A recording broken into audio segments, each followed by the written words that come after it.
Estimados amigos, gracias a los corazones de Jesús y de María tenemos una nueva oportunidad de estar junto a ti.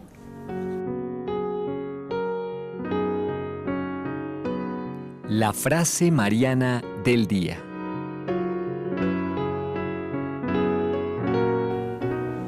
La frase mariana del día de hoy nos la regala San Luis María Griñón de Montfort a partir de una frase del apóstol San Pablo. Nos dice: ni el ojo vio, ni el oído oyó, ni el corazón del hombre comprendió la belleza, las grandezas y las excelencias de María Santísima. Con esta frase les damos una cordial bienvenida, queridos amigos, a este programa junto a ti. Como siempre, el saludo muy cordial, muy fraterno a todos nuestros amigos de la ciudad de Lima, de la ciudad de Arequipa, de la ciudad del Cusco y a todos aquellos que nos siguen a través del internet en www.nstv.com, en nuestra opción de YouTube, NSTV Radio, NSTV Perú, y también aquellos que nos siguen a través del portal de Gloria TV.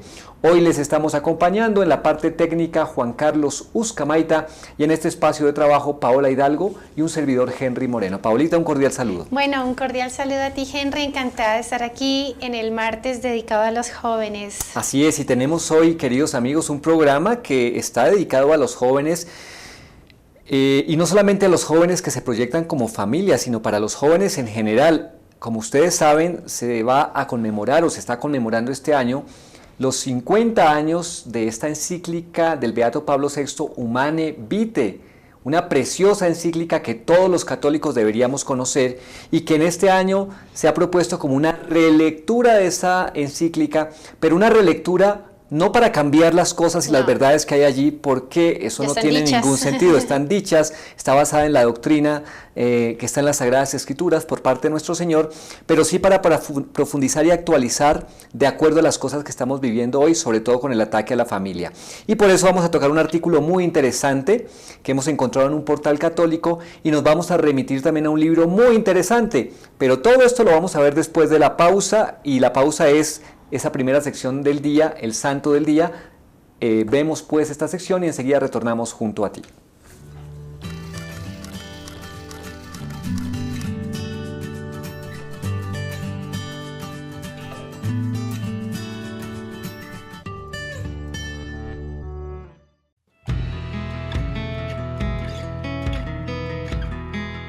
Estimados amigos, reciban un cordial saludo. Hoy es 13 de febrero y la Santa Madre Iglesia nos recuerda al Beato Jordán de Sajonia, 1237, siglo XIII.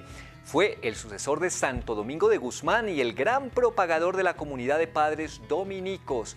Nace nuestro santo en Sajonia, al sur de Alemania, y se doctoró en la Universidad de París. Santo Domingo de Guzmán le envió a un hombre de toda su confianza, a Fray Reginaldo, a que le propusiera hacerse religioso dominico, y aceptó. El miércoles de ceniza del año 1220 entra a la comunidad de Santo Domingo.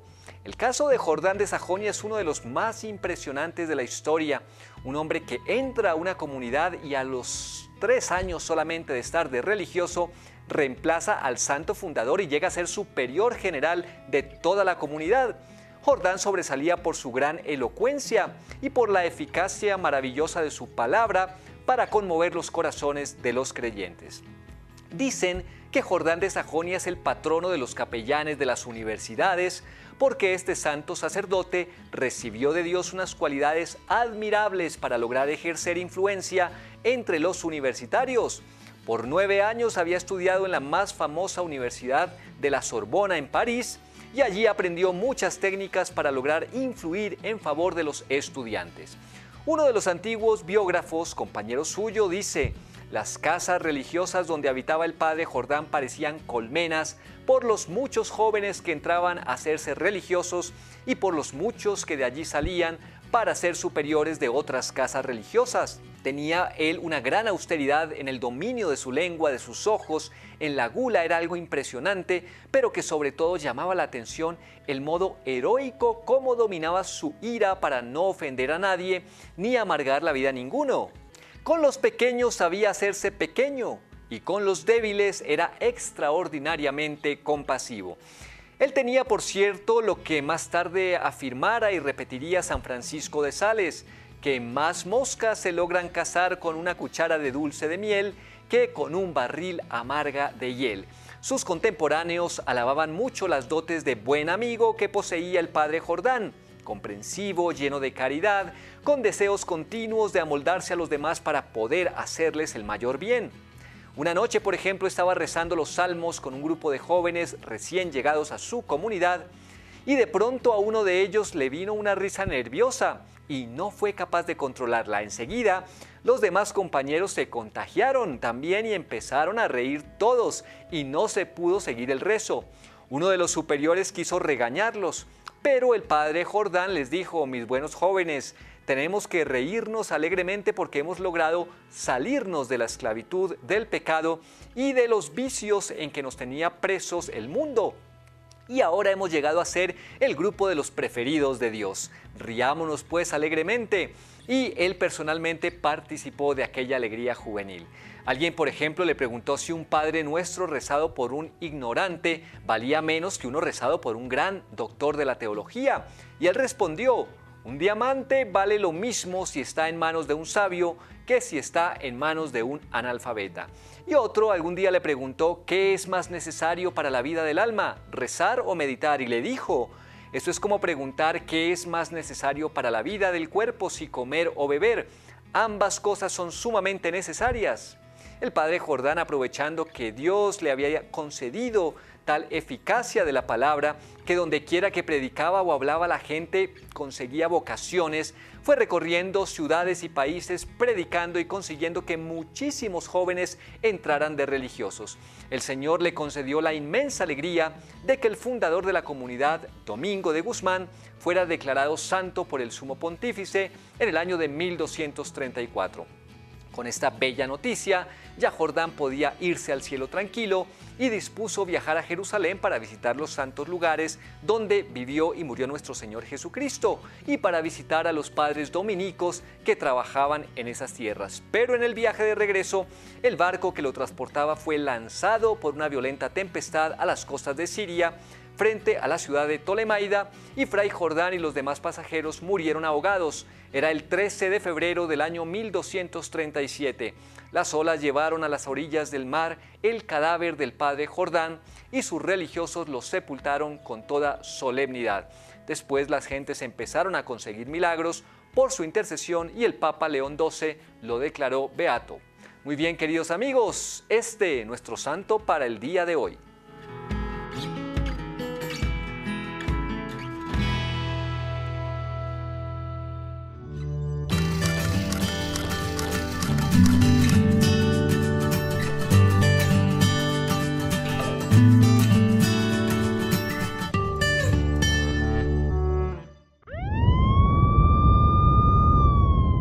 La experiencia nacional e internacional enseña que en casos de terremotos o desastres naturales, las comunicaciones se congestionan. Debemos estar preparados. Lo más importante, mantén la calma, evita llamar y menos insistir. Utiliza los mensajes de texto o la internet para comunicarte. Y si estás en la zona de emergencia, marca el 119 y deja un mensaje de voz. Esta es la comunicación luego de una emergencia. Escribe primero y evita llamar. Mayor información en www.mtc.gov.pe o con tu operador de servicios, Ministerio de Transportes y Comunicaciones.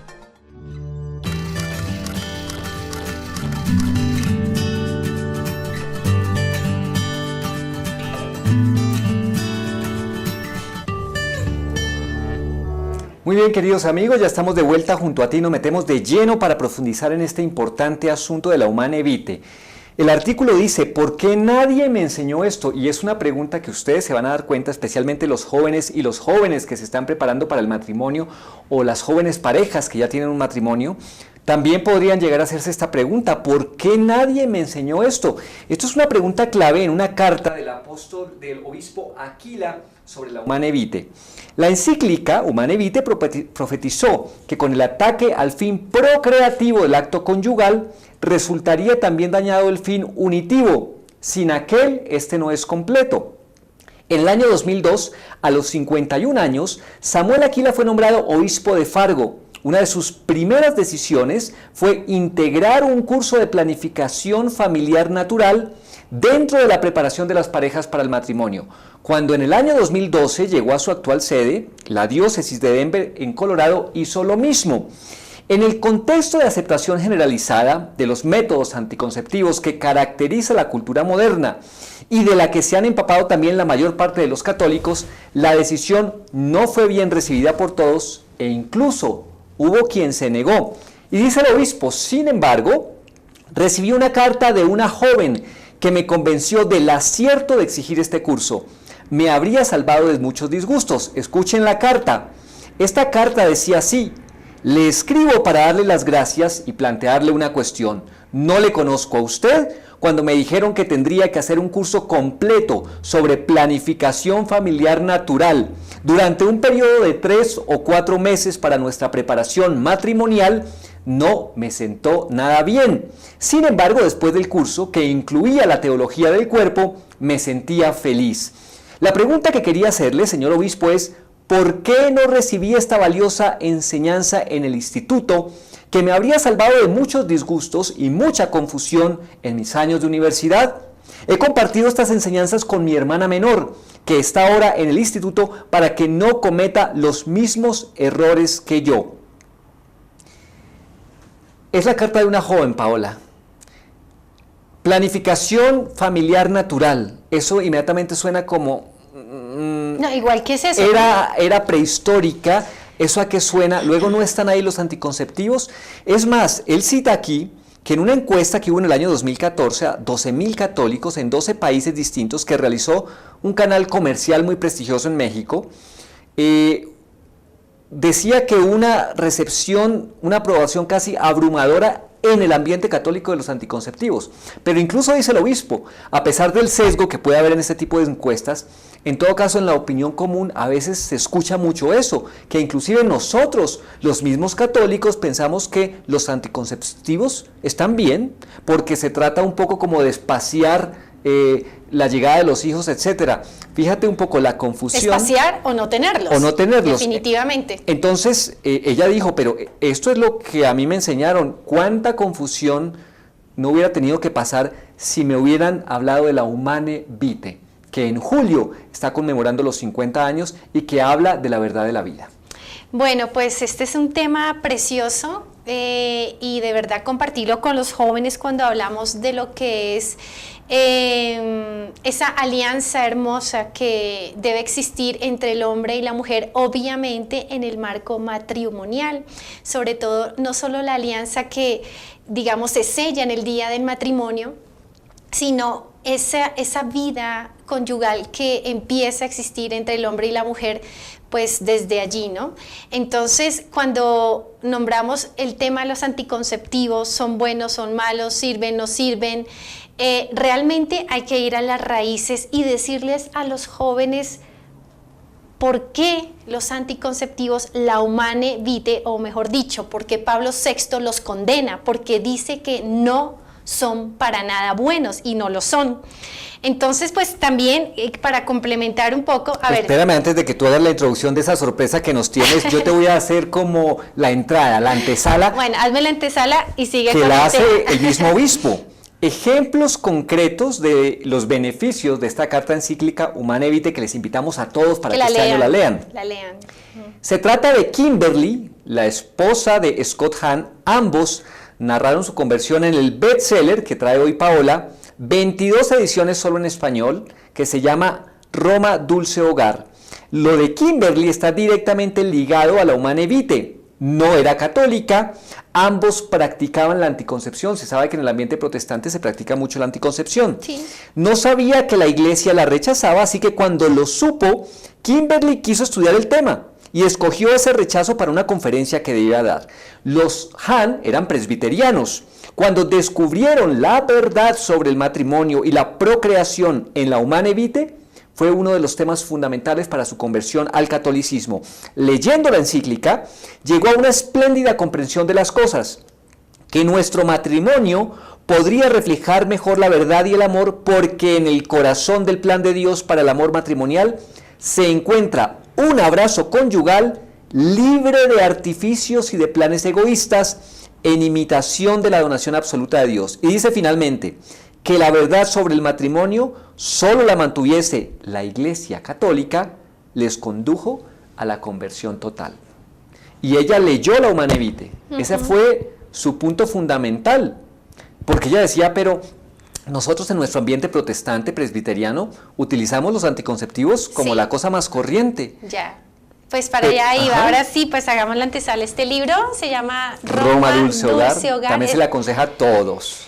Es una historia apasionante, de verdad, de esta pareja de esposos. Son presbiterianos, son norteamericanos, y ellos a las 2 semanas de haberse casado deciden estudiar teología en un instituto de Gordon, no sé cuántos, aquí está en el libro, Gordon Cowell, se me había confundido las consonantes. Bueno, pues los dos empiezan a estudiar teología.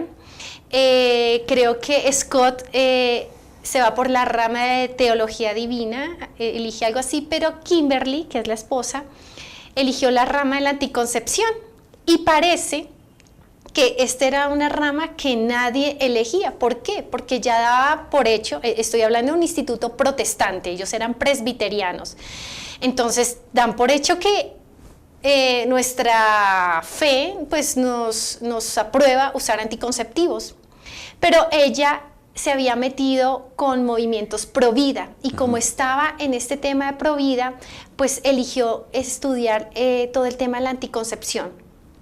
Y oh sorpresa, ustedes saben que para los protestantes, ya cuando Lutero, Calvino dan su grito de guerra, ellos se basan como en 2 columnas fundamentales que sostienen la fe protestante. Una es solo escritura, que ellos solo creen en lo que diga la Biblia, y la otra columna que sostiene su fe es solo la fe. Solo la fe basta, no importan las obras, solo la fe. O sea, solo la Biblia, solo escritura y solo la fe. Obviamente Kimberly, como buena presbiteriana practicante, que desde niña lo era, pues se va a las Sagradas Escrituras. Y aquí es donde ella halla el origen de por qué en el acto conyugal no pueden existir los anticonceptivos, y da de verdad unos fundamentos increíbles. Y de verdad que nosotros los católicos, sé que muchos de nosotros no sabemos cuál es este origen, no sabemos por qué Dios no tanto Dios en las escrituras, no dice textualmente prohibió los anticonceptivos en la escritura, obviamente que no, pero sí la Iglesia Católica no los aprueba, y Pablo VI fue muy valiente en el año 68 sacar una encíclica donde dice que no son buenos y no los aprueba la Iglesia Católica, que le costó muchísimo dolor a este Papa sufrir mucho por esta afirmación. Entonces Kimberly se va al Génesis, y en el Génesis, de verdad que todos tenemos que leer el Génesis, porque ahí está toda nuestra historia, y se da cuenta de que hombre y mujer han sido creados a imagen de Dios. ¿Ya? Esta es como la primera idea. Si una pareja de esposos tienen claro que han sido creados por Dios y que son imagen de Dios, pues aquí hay algo muy importante, porque el primer mandato que le da Dios al hombre y la mujer es crecer y multiplicaos. Ese en realidad es el sustento procreativo, que es una de la primera idea fundamental de lo que es el matrimonio, y mucho más el matrimonio como sacramento, que está llamado primeramente y en primera instancia a la procreación. Luego está el sentido unitivo, que es el de los esposos, el que son una sola carne, ya no sois 2 sino una sola carne. Ese sentido unitivo, que la Humanae Vitae, entre otras cosas, toma el sentido procreativo, deja muy claro que es el de primer orden, pero que está asociado íntimamente, está ligado, encadenado con la parte unitiva, que eso es una cosa que tiene, digamos, de esplendor lo que es la Humanae Vitae. Es muy importante eso. Entonces esto del primer mandato de Dios a Adán y Eva, hombre y mujer, de que crezcan y se multipliquen, digamos que es el primer fundamento con el que ella se encuentra en las Sagradas Escrituras, que un católico, si lo lee, también podría llegar a esa conclusión. El segundo fundamento es cuando ella lee las cartas de San Pablo. Digamos, Scott Hahn, que es el esposo de Kimberly, pues le encantaba San Pablo, y se llegó a decir que San Pablo fue el primer luterano. Eso es como la jerga entre los protestantes, pero aquí obviamente aquí hay una mala interpretación de los protestantes con respecto a este texto, porque Kimberly lee la carta de San Pablo en el Nuevo Testamento y San Pablo dice que el matrimonio fue elevado a la categoría de imagen en la relación que tiene Cristo con su iglesia. O sea, cuando leemos las Sagradas Escrituras, muchas veces la relación que existe entre Dios y el pueblo de Israel es como una relación de esposos. Si leemos el cantar es esponsal, leemos el Cantar de los Cantares, pues los que hablan son el esposo y la esposa. Y lo mismo cuando San Pablo, si no estoy mal, en la carta a los Efesios habla de que Cristo dio su vida por la iglesia, que el hombre debe amar a la mujer y que el hombre tiene que dar la vida por la mujer como Cristo dio la vida por su iglesia. Fíjate, Paola, que incluso eso que se da en San Pablo, en todo caso es posterior a una cosa que la tradición de la iglesia siempre ha tenido, y es que la familia es imagen de la Trinidad, que eso también lo ha mencionado muchísimo San Juan Pablo II en la teología del cuerpo. La primera imagen de Dios la tenemos en el sentido de la creación, cuando Adán ve la creación, pero en la familia la tenemos con Adán y Eva y lo que están llamados a la procreación.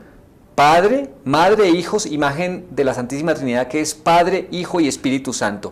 Y luego San Pablo saca a relucir eso que nos dejó la redención de Cristo, ese sentido esponsal de Cristo con su iglesia, por lo cual nosotros estamos llamados como familia a amar a nuestras esposas como Cristo amó a su iglesia, y viceversa. Después va a poner el papel de la esposa con el esposo y el fruto que son los hijos. Sentido procreativo y unitivo. Sí, entonces aquí en esto de San Pablo, Henry, aquí Kimberly se da cuenta de que la relación es tremendamente fuerte, grande, y que lo que hace que esto sea una relación es el amor. Mira lo que dice Kimberly. Y por la misma fuerza dadora de vida del amor, Dios hacia la pareja, capaz de reflejar la imagen de Dios, haciendo que la unidad de los dos se convierta en tres. La pregunta que me hacía era, si nuestro uso de la anticoncepción, ella usaba anticonceptivos con su esposo, si nuestro uso de la anticoncepción, que intencionalmente restringe el poder dador de vida del amor, mientras uno disfruta la unidad y el placer que da el acto conyugal, permitía que mi esposo y yo reflejáramos la imagen de Dios en una mutua y plena autodonación del amor. Gran pregunta que esa se es una gran pregunta. Todos los jóvenes. No, y sobre todo las parejas. parejas, o sea, sobre todo las parejas de casadas. Háganse en esta pregunta, si es que están usando los anticonceptivos, o sea, ¿realmente usted es imagen de Dios en ese momento del acto conyugal usando anticonceptivos? Ella dice, restricción del amor. ¿Por qué? Porque el anticonceptivo lo que está haciendo es hacer que no haya vida. Es un muro. Es un muro, es una barrera, y ojo, que muchos anticonceptivos son abortivos. Entonces, aparte que estás restringiendo la vida, si llega a haber vida, la estás matando sin darte cuenta. Por eso es que los anticonceptivos no son buenos, la iglesia los prohíbe. Y el tercer fundamento, para mí es el más lindo de todos, y es que ella empezó a examinar todas las escrituras y empezó a ver en qué partes de las Sagradas Escrituras hablan sobre los niños. No encontró ninguna frase que hable en contra de tener hijos o de espaciarlos, incluso ni de espaciarlos. Todo lo contrario, ella lo que encontró en las Sagradas Escrituras es que la fertilidad, los hijos, eran la mayor bendición del matrimonio. Por ejemplo, ella decía, los niños eran descritos como flechas en la mano de un guerrero, que dice, bendito el hombre cuya aljaba está llena. ¿Quién iría a la batalla con solo 2 o 3 flechas cuando podría ir con la aljaba llena? La pregunta que me hacía, aquí ya se cuestiona más Kimberly, la pregunta que me hacía era, ¿nuestro uso del control de la natalidad reflejaba el punto de vista de Dios sobre los niños o el punto de vista del mundo? Sí. Entonces, ojo, porque lo que Dios quiere del matrimonio y del acto conyugal dentro del matrimonio, primero es la unidad y segundo los hijos. Y esta mujer estaba ahí reflexionando si lo que ella estaba haciendo con su esposa realmente era del agrado de Dios, y se empieza a dar cuenta de que ella, que creía que estaba practicando su fe con toda la mayor rectitud, allí estaba fallando. Una cosa que es muy importante de aclarar, porque alguien puede pensar, bueno, entonces la Iglesia Católica le permite a sus hijos entonces que a tener hijos y en cantidades y que vean a ver cómo los sustentan y los sacan adelante. La Iglesia ha dejado muy claro, y esto no es lo que dice la Humanae Vitae, ni lo que dice la tradición de la Iglesia, ni la enseñanza, ha dejado muy claro que el espaciamiento de los hijos con el método natural se puede hacer en la medida que las circunstancias de vida, también la cantidad de la prole que se tiene, las condiciones que tienen los padres, se están dando para que de pronto no tengan más hijos porque no van a saber cómo mantenerlos dignamente. Esto es muy importante tenerlo en cuenta. Lo que pasa es que es una afirmación tan delicada porque yo la puedo interpretar como yo quiera. Entonces yo digo, eso dice la Iglesia, pues entonces aquí yo me cierro a la vida. Y no es eso lo que está diciendo la Iglesia. La Iglesia siempre, y Dios nos pide una apertura a la vida que implica una confianza, inclusive sobrenatural, sobre el plan de Dios. Porque Dios lo ha dicho, si las flores se visten tan bellas y a los pajaritos siempre tienen la comida, ¿cómo no me voy a preocupar yo de ustedes? Eso exige una fe y una confianza sobrenatural. Pero yo necesito tener esa confianza. Si yo no la tengo, y entonces yo me abro de pronto, también puede estar el otro extremo, a utilizar a mi esposa como un instrumento de placer muy en mi interior, muy en mi secreto, y qué me importa que tenga hijos si total la Iglesia me lo permite, y dele a tener hijos. Eso también es una manera irresponsable de recibir la vida. Eso hay que tenerlo muy en cuenta. Sí, entonces una pareja se puede preguntar, pero entonces ¿cuál es el justo medio? A mí me parece que cada pareja, cada matrimonio es un mundo. Es una lectura. Es un mundo, o sea, no podemos decir tantos hijos es lo mejor, para nada. Yo pienso que la mejor manera de encontrar esta respuesta es que la pareja ore. Es lo mejor, y ya el Señor en la oración a los dos les irá diciendo, porque Dios se comunica con quien le habla. La oración sencillamente es un diálogo con aquel que nos ama.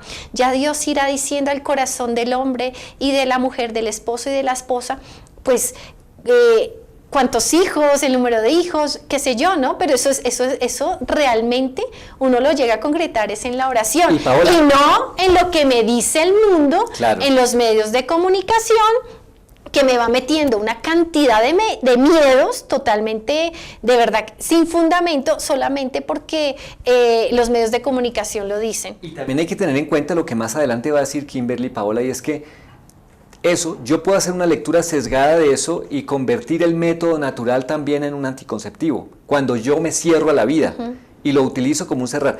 Por eso ella va a nombrar más adelante el término de la castidad. Ese término tampoco nos gusta mucho. Ya no el método natural, de ese periodo natural que tiene la mujer, sino el practicar la castidad, que también lo recomienda la Santa Madre Iglesia en situaciones para espaciamiento de los hijos. Pero ese tema no nos gusta. Y uno se pregunta, ¿por qué no me gusta? Porque la sensualidad y la sexualidad, que está hoy tan desaforada, es algo que lo tenemos tan dentro con el pecado original, que de alguna manera es motor para que justamente yo utilice todas las herramientas y los elementos que me pueden dar, incluso lícitos, para frenar la vida. Y ella dice, eso no puede ser, y por eso habla de castidad más adelante. Habla de castidad más adelante. Ella después habla como el señorío de Dios en nuestras vidas. Muchos de los que decimos que creemos en Dios, que yo cumplo los mandamientos, yo voy a misa, en fin, yo cumplo, digamos así, pero no se trata de cumplir, se trata es de amar. Y ella se cuestiona eso, el señorío de Dios en mi vida. O sea, que Dios es dueño de mi vida, dueño y señor de todos mis actos, que yo me abandono en Él. Uno que practica la fe podría decir lo mismo, pero ella después dice, ¿y nuestros cuerpos? ¿Y nuestra fertilidad? Entonces ella, revisando las escrituras, dice y lee en San Pablo, habéis sido comprados a precio, glorificad pues a Dios en vuestro cuerpo. Estas son palabras hermosas, pero hermosas en el matrimonio, hermosas para una joven o un joven que está viviendo la virginidad o la castidad, porque ojo, hoy en día noviazgo, todos los noviazgos, casi todos están fornicando. Dios, ¿y es normal? Es normal. Dios condena la fornicación, la condena en muchos pasajes del Antiguo y del Nuevo Testamento, tanto que Dios llega a decir que los fornicarios no entrarán en el reino de los cielos, o sea, se condenan. Es palabra de Dios. Y aquí esta mujer dice que con nuestros cuerpos debemos glorificar al Señor. Incluso aquí lo ponen en una letra diferente porque fue lo que más le llegó a su corazón. Dice, lo encontró en Romanos 12, 1, 2, lo dice San Pablo. Os ruego pues, hermanos, por la misericordia de Dios, que ofrezcáis vuestros cuerpos como hostia viva, santa, grata a Dios. Esto es vuestro culto racional. Que no os conforméis con este siglo, sino que os transforméis por la renovación de la mente para que sepáis discernir cuál es la voluntad de Dios, buena, grata y perfecta. Ok, cuando yo leo esto, si yo estoy casada y si yo estoy usando anticonceptivos en mi matrimonio y leo esto. No lo estoy haciendo. Pues bien. no lo estoy haciendo. No estoy haciendo esa voluntad de Dios. Primero, no estoy haciendo la voluntad de Dios. Y segundo, no estoy ofreciendo mi cuerpo como una hostia viva. Aquellos que somos católicos, que tenemos la posibilidad de comer el cuerpo de Cristo y vemos la hostia blanca, cuando es elevada, cuando entra en mí, la hostia es sin mácula, es totalmente blanca. Entonces, los anticonceptivos podríamos decir, pues que es un gran pecado, es un pecado. Y cuando escuchamos eso también en las Sagradas Escrituras, que el cuerpo no aprovecha para nada, que la carne no aprovecha para nada, hay que entenderlo en el sentido de que si nos quedamos solamente en la carne, por supuesto que no aprovecha para nada. Pero en este sentido, con el pasaje que cita Kimberly, que tú nos citas, Paola, se entiende que el cuerpo es templo del Espíritu Santo. Es decir, que el valor del cuerpo, porque el cuerpo va a estar unido al alma por toda la eternidad, para bien o para mal, luego sí que tiene una valía, pero tiene una valía en la medida en que sirve al Espíritu y nos ayuda a ir a Dios. En ese sentido tiene una valía. Y por eso la pregunta de qué es lo que estamos haciendo con nuestro cuerpo. Porque hoy la ideología de género, el movimiento feminista, que ya incluso está en un agotamiento, que ya no sabe ni qué decir, le dice a la mujer, tú eres dueña de tu cuerpo, yo hago con mi cuerpo lo que yo quiera. Pero hay un desconocimiento de lo que es ese cuerpo, hay un desconocimiento de que una cosa es el cuerpo de la mujer y otra cosa el cuerpo de un niño que está en su vientre, que es totalmente independiente, hasta el punto de que científicamente se sabe que es los impulsos que da el niño en el vientre el que hace que se gestione la comida que él recibe, más que lo que la mamá le da por voluntad. Es él el que gestiona y pide. O sea, hay una autonomía en ese sentido, claro, por la persona, por la dignidad. Entonces, si eso es así, inclusive a nivel científico, ¿cómo no nos damos cuenta de que el cuerpo es templo del Espíritu Santo? Y ahora, Henry, pensemos todo esto de cara a Dios. Qué ofendido se debe sentir el Señor cuando ve pues que el mundo entero prácticamente la fornicación es el gran pecado de este siglo, el sexo sin reglas morales, el sexo a lo que sea, con quien quiera, como sea. O sea, Dios de verdad debe sentirse muy ofendido que nuestro cuerpo, que es lo más valioso, con mi alma obviamente, pues obviamente es ofrenda para el demonio, no para el Señor. Ahora, Kimberly, leyendo ya las Sagradas Escrituras, se hace esta pregunta: ¿podríamos confiar a Dios el planear el tamaño de nuestra familia y el espaciamiento de nuestros hijos? Otra pregunta se hace ella. ¿Sabría Él lo que nosotros podíamos manejar económica, emocional y espiritualmente? Y una tercera pregunta: ¿tenía Él los recursos para hacer posible el que criásemos más niños de los que creíamos poder criar? Estas preguntas se las hacen todos los matrimonios. Todos, y son los frenos, o sea, porque de alguna manera hasta en nuestro ambiente, sí, Paola, yo veo mi fe y digo, bueno, hasta aquí, ¿no? O sea, Señor, es como decir, en el plano de la sexualidad, pues tú no, porque eso es de nosotros. Eso es aquí del esposo y de la esposa, del novio y de la novia. En ese campo no, pero en el resto sí. Le ponemos límites. Y entre otras cosas, esas preguntas son buenísimas porque lo único que refleja es que nosotros somos los que llevamos el timón de nuestra vida. Pero Dios nos dice, y es la gran pregunta, y es el gran reto que se le hace también a las jóvenes parejas y a todos nosotros, ¿por qué no me sueltas el timón? ¿Por qué no dejas que yo maneje? ¿Por qué no dejas que la vida esté abierta en ti? Porque yo sé mejor lo que te conviene, yo sé cuántos hijos te convienen que los que tú piensas con tu razón, con tu economía, con tus intereses y tu egoísmo que puedes manejar. Realmente cuando tú tienes bastantes hijos y te das cuenta en el más pequeño de todos y que alguna vez se te pasó por la cabeza, tenemos otro, sí, no, será que alcanza, será que no alcanza, pero sin embargo llegó y ya lo ves correr por tu casa, dices, mi vida nunca hubiese sido feliz si ese pequeño no hubiese nacido. Realmente, de verdad que uno agradece que Dios tome el timón de mi vida. Más adelante de nuestros cálculos. Entonces, a eso llegaron ellos dos, porque ella decía, en el fondo, sabía con qué estaba luchando. Y aquí está el quid de toda la fe, seas católico, protestante o de otra religión. Ella estaba luchando con la soberanía de Dios. Claro.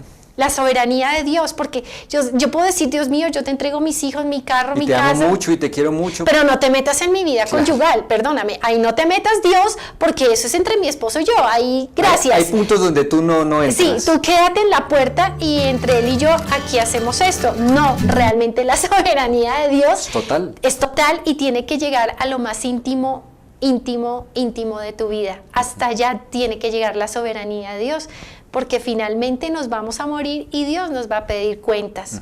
Tú me amaste hasta este punto, pero tú no te diste totalmente. Yo me di por ti hasta en la cruz, me di entero, pero tú no te diste entera a mí, porque tuviste miedo y no confiaste en mi providencia.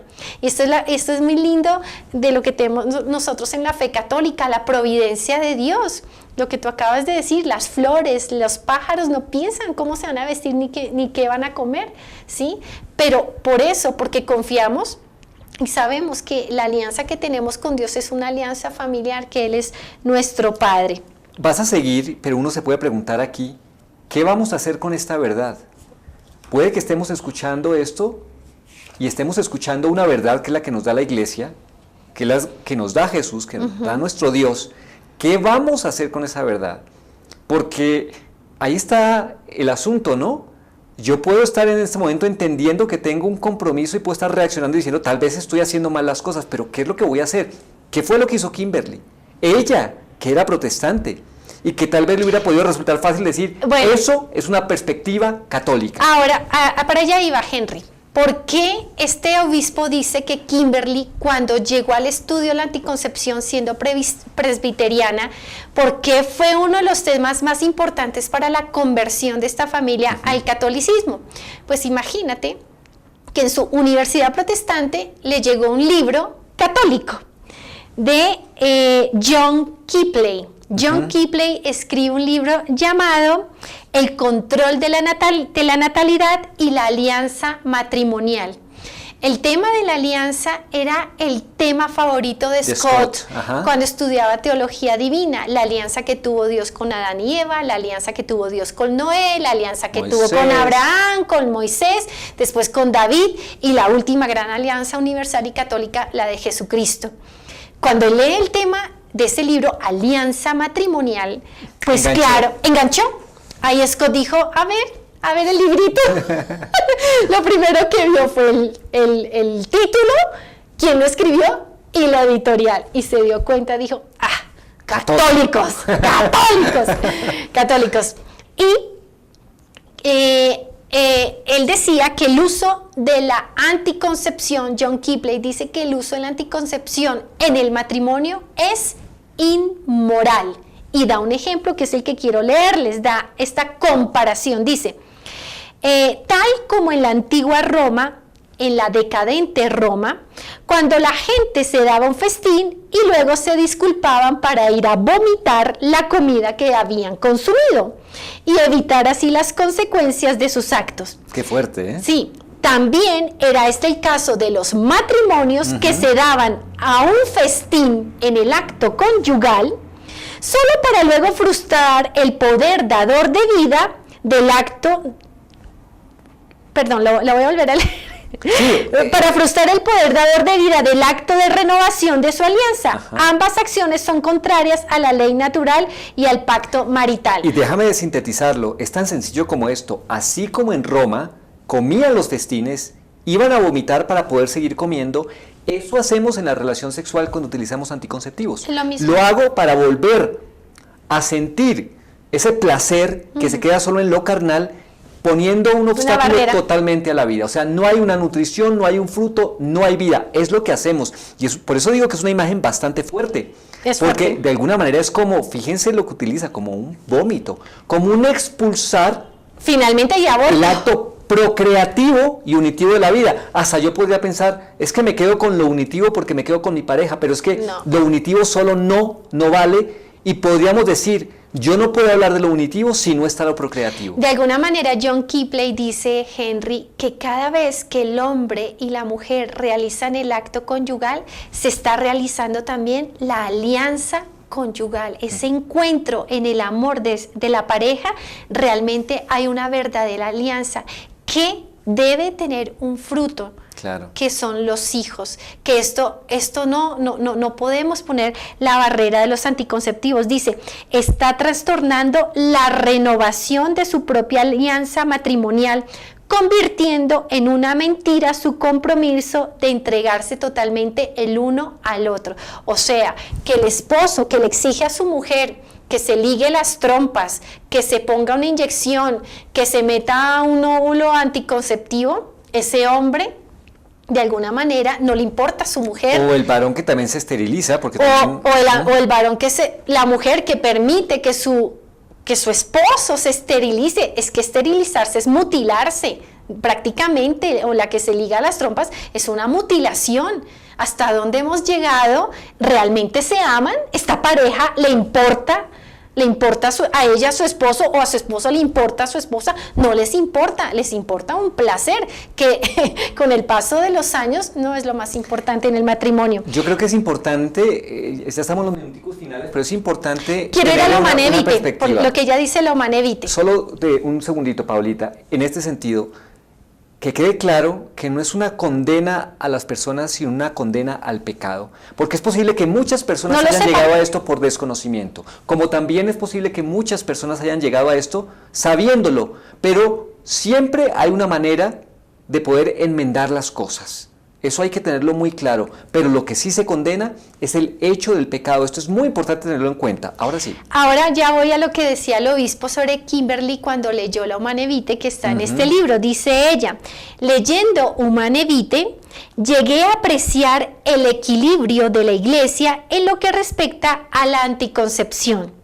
Existía una manera digna de llevar a cabo el acto conyugal y de ser prudentes en circunstancias graves, practicando la abstinencia durante periodos fértiles, que era lo que tú nombrabas antes con la castidad. Castidad según estado, o sea que la castidad, los esposos pueden vivir la castidad teniendo esos espaciamientos de no tener relaciones. ¿Por qué? Por amor. ¿Por qué? Porque se está pensando en una prole y espaciar para educarlos de la mejor manera. Eso lo permite la Iglesia y es muy lindo. No, y que lo dice San Pablo, esta abstinencia lo dice en Corintios 7, 4, 5, dice San Pablo que habla de periodos de tiempo en los que los esposos podrían abstenerse de relaciones sexuales para darse a la oración y luego reanudar sus relaciones, no dejándole a Satanás una entrada en su matrimonio. Muy importante, para darse a la oración, no para hacer cualquier cosa fuera.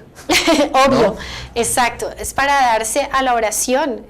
Bueno, pues esto realmente es muy iluminador para las parejas o aquellos que están pensando en casarse o aquellos que tienen un noviazgo donde exista la relación sexual, pues Dios realmente no lo quiere. Fuera del matrimonio, Dios no quiere las relaciones sexuales porque sabe que eso daña a la pareja que se está preparando ya para una vida de una conyugalidad que lo va a llevar a la unidad y a la procreación de los hijos. Es que realmente hay que abstenerse de las relaciones sexuales en el noviazgo porque el noviazgo es un periodo de conocimiento y de formación. Todo tiene su momento y su lugar, y esto hay que tenerlo muy en cuenta. Miren, ya se nos ha venido el tiempo encima. ¿qué podemos decir? Como esta joven, porque la pregunta es fundamental, Porque no lo supe antes, ¿no? ¿Por qué nadie me enseñó esto? ¿Por qué? Pues porque está claro que la difusión masiva, los medios de comunicación enseñan otra cosa. Muchas veces a nivel legal también se enseña, pero no todo lo legal es moral y esto hay que tenerlo muy en cuenta. Por lo tanto, esto que hemos visto es solamente como un pincelazo de esa gran realidad que hay, si ustedes quieren leer la encíclica Humanae Vitae del Beato Pablo VI, a la vez que leen los 3 años de catequesis que hizo San Juan Pablo II con la teología del cuerpo, porque Juan Pablo II se basó mucho en la Humanae Vitae para desarrollar toda su teología del cuerpo, aunque él la desarrolló a lo largo de todo su periodo sacerdotal y como obispo, pero cuando leyó la Humanae Vitae fue como plataforma para decir, vamos a espaciar esto en 3 años de catequesis, y es la manera de hacer una lectura coherente, de acuerdo a la doctrina, verdadera, con la tradición, con el magisterio, para encontrar esa verdad.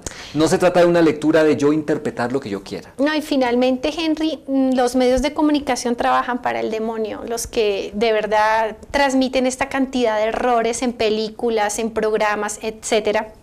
Porque al demonio lo único que le interesa es destruir el amor verdadero que hay entre un hombre y una mujer. No sé en qué exorcismo escuchaba hace poco, un sacerdote decía que en uno de sus exorcismos la batalla del demonio contra las familias, contra los esposos que se aman, está pero empecinado a destruir todos esos matrimonios donde realmente se vive el amor como Dios lo quiere. Finalmente decir, la hermana Lucía, uno de los pastorcitos de Fátima, que murió hace no mucho, que se quedó aquí para propagar la devoción al Inmaculado Corazón de María, dijo, la última gran batalla será entre el demonio y la familia, la destrucción de la familia. Así que para no dejar destruir la familia, qué bueno tener estos documentos que nos dan luz libros para poder saber, como este Roma Dulce Hogar, se los aconsejamos muchísimo, y profundizar en el tema de nuestra familia. Bien, queridos amigos, hemos llegado al final del programa. Como siempre, vamos a rezar nuestras 3 Ave Marías, poniendo nuestras intenciones y necesidades en el corazón inmaculado de María Santísima. A nuestra Madre le decimos, María, Madre mía, por el poder que te concedió el Padre, líbranos de caer en pecado. Dios te salve María, llena eres de gracia, el Señor es contigo. Bendita tú eres entre todas las mujeres y bendito es el fruto de tu vientre, Jesús. Santa María, Madre de Dios, ruega por nosotros pecadores, ahora y en la hora de nuestra muerte. Amén. María, Madre mía, por la sabiduría que te concedió el Hijo, líbranos de caer en pecado. Dios te salve María, llena eres de gracia, el Señor es contigo. Bendita tú eres entre todas las mujeres y bendito es el fruto de tu vientre, Jesús. Santa María, Madre de Dios, ruega por nosotros pecadores, ahora y en la hora de nuestra muerte. Amén. María, Madre mía, por el amor que te concedió el Espíritu Santo, líbranos de caer en pecado. Dios te salve María, llena eres de gracia, el Señor es contigo. Bendita tú eres entre todas las mujeres y bendito es el fruto de tu vientre, Jesús. Santa María, Madre de Dios, ruega por nosotros pecadores, ahora y en la hora de nuestra muerte. Amén. Ave María Purísima. Sin pecado concebida. Muchas gracias, Paola, por estar con nosotros. Pues gracias a la Virgen. Y a ustedes, amigos, la invitación para que nuevamente nos acompañen. Recuérdenlo, son los corazones de Jesús y de María que siempre quieren estar junto a ti.